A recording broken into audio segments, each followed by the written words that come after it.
In my 20 years of healthcare, we always knew someone was about to die when the morgue elevators would open up on their own. I've worked in healthcare for over 20 years, and I've seen some things I can't explain. When I was working in a nursing home, staff would sometimes report seeing a dark figure shoot across the hallway, almost every time a resident would pass away within 24 hours.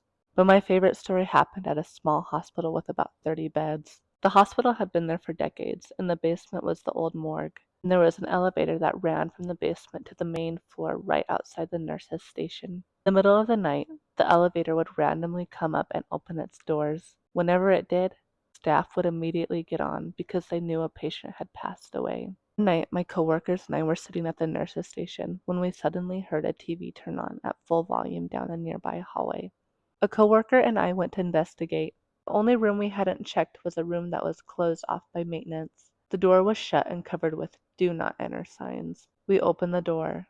The room was completely empty. No furniture, no equipment, just a TV. I walked over, turned it off, and said, "Stop that. There's a sick baby next door trying to sleep." Then I shut the door and walked away.